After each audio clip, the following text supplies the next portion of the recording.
Welcome to the Black Pine Cooktop. My name is Paul, and today, let's make some goddamn bread.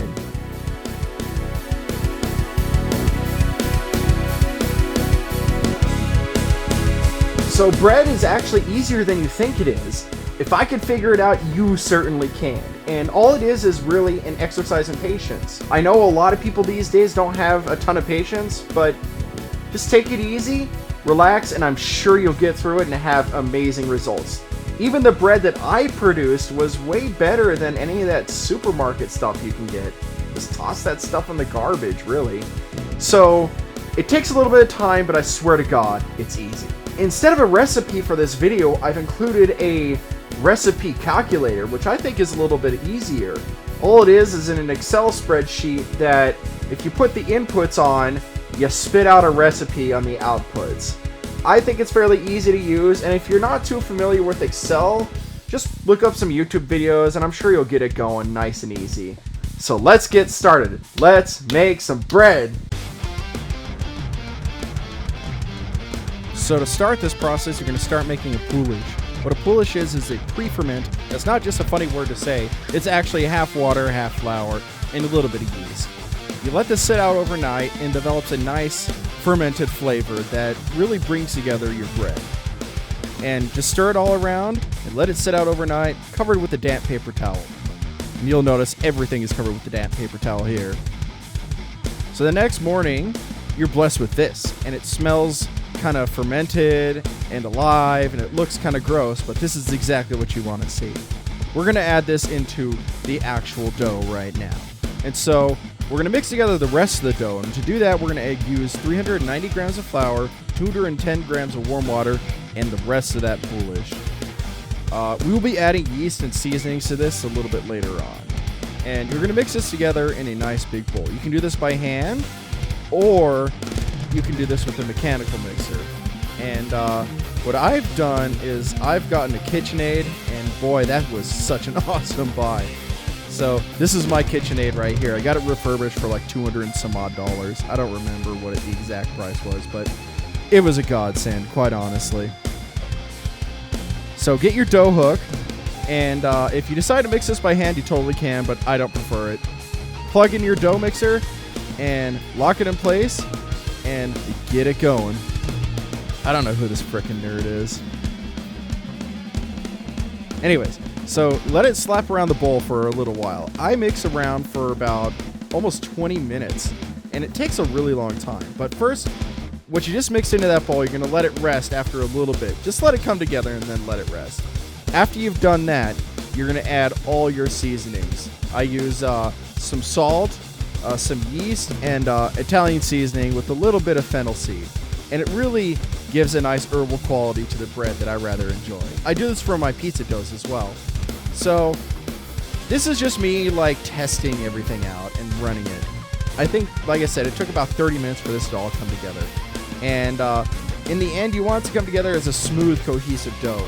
Sometimes you have to run it a little fast. Sometimes you keep it slow. And if you do run this thing a little fast, make sure you hold it in place because it wants to move around. And look at that. It's perfect. So this is what your dough should look like. And whenever you handle bread dough, or any dough for that matter, cover your hands in water. It makes it a little easier and the dough doesn't stick to your hand as much. I just slap and fold, and that develops a nice gluten network in the dough. You want the dough to have a good gluten network because that's what gives you the nice structure to your dough. If it doesn't have a nice gluten network, it'll just be kind of cakey. It won't have those nice air pockets and springiness that dough usually has.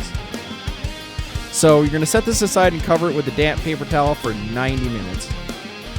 After that 90 minutes is up, you're blessed with this. And you'll notice that this dough is a little poofed up. Don't pop it, whatever you do. You want this to be as the way it is. And so carefully, on a very, very floured work surface, you're going to dump this dough out. And I use a dough card that I got from Bed Bath & Beyond for like $5, and it works great. I like the plastic ones just because they're a little bit flexible and they tend to adhere to the side of the bowl a little bit better. But yeah, this is what I do. And also, flour like crazy. Dough loves to stick to everything, and it doesn't stick as much when you flour it. So what you're going to do is you're going to portion this out to equal sized portions. When I did this, each portion was about 221 or so grams. And then you're going to put this on a greased pizza pan or whatever you have. I use grease because it's a lot easier to deal with than a lot of flour. And you're going to roll them into little balls like this. Now, there's this tuck maneuver that you do. You rotate and tuck underneath. Rotate and tuck underneath. And this comes from when I used to work at a pizza joint. We used to do this for dough balls, and it worked out fantastic. And so I've adapted it for use of this bread making endeavor. And so you're going to cover this again with damp paper towels, because damp paper towels are life. After 30 minutes, you come back, and these have risen a little bit, and you're going to use these to form your baguette. And so you're going to get a tea towel, you're going to flour the living crap out of that, and then you're going to get a work surface that's right next to it that's pretty sturdy because you're going to be shaping things on it. So flour that as well. And here's what you do. You grab one of these doughs just like that, and then you roll it into itself and then shape it into like a torpedo shape and kind of taper the ends off as much as you can. And this is what gives you that baguette quality. And I usually shape these into something that's like 8 inches or so, but you can use whatever size you want. The only limitation that I have here really is the size of my oven, and I have to use a toaster oven because my oven doesn't work. So I can't do true baguettes with this. These are more just like sandwich rolls per se, but the dough is actually a really good baguette dough if you want to go that way. So I sped up a little bit, and I shaped all 4 of these loaves. And what you do is you put it into this cloth here. They call it a dough couche. And then you just make little pockets for them, leave a little space in between them, and then just like that, and then you cover it with a damp paper towel. Let it proof for about 45 minutes to an hour. And then once the proofing is done, you're going to get some parchment paper and line that with cornmeal. And you're going to transfer these guys 2 at a time to this apparatus to move them into the oven. It's just a pizza peel. I got this at a Cost Plus World Market or whatever it's called nowadays. And so once they're there, you're going to score them. I'm not very good at scoring. I always screw this up. But it works. And it works for me. So you're going to use this sort of setup. I use a pizza stone on the bottom and then something to cover this apparatus. And then I spray these down with water. Now, with the water, make sure that the dough doesn't dry out and you get a nice crust. If you don't do this with water, the crust will develop a lot faster and you won't get a nice oven spring out of it. That's just from experience speaking. I've screwed this up so many times. So you're going to do that and let it bake at like some ungodly temperature, like 475 degrees. And after about 12 minutes, when you think that the crust is fully developed or close to it, take off the lid and let these things cook and toast without that until they're done to however you want. And as you can see, after that time that they've done toasted, they look pretty dang good. I was pleasantly surprised with how this turned out. I was very excited, honestly. And as you can see, they came out really well. These are definitely Instagram-worthy bread doughs. I was not so stoked about how thin they were, just because I think it's the temperature of the oven and then the dough flour that I used. But I was pretty satisfied, and they made awesome sandwiches, quite honestly. And so let's try to do that now. I'm going to make a sandwich using this bread. You just cut it in half like they do at Subway or Jersey Mike's if you're rich. And you add a little bit of dressing. I hate mayonnaise, so I use Italian dressing. And I use some turkey, some roast beef. And I got these at Walmart because Walmart has a surprisingly cheap and good deli.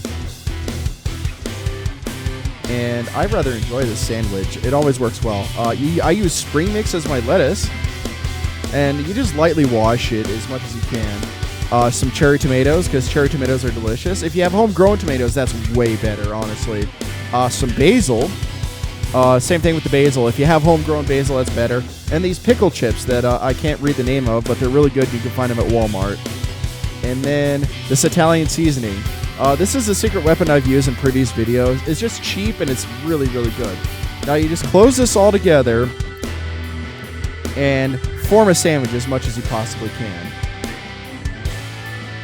It's not pretty right now, but I've done this in ways it's a lot prettier. If you actually don't leave the flap on the bread, you can make this a lot easier, but I was doing this under a camera, and I guess I had pressure, so I'm not sure. Anyways, you wrap this in some parchment paper just like this, and this makes this a lot easier to cut, trust me. I've done it many other ways before, and this is the best way to do it. So all you do is you cut it up, cut right through the paper, and you're left with this. This is amazing, amazing stuff. And I eat this for lunch as much as I can, and everybody's like, where'd you get that bread? It's like, dang it, I made it. Thank you for watching, everybody. Take care. If you enjoy this video, please don't forget to press like and subscribe and give me a little bit of love. I know I haven't been doing this in a while, but let's get back on it.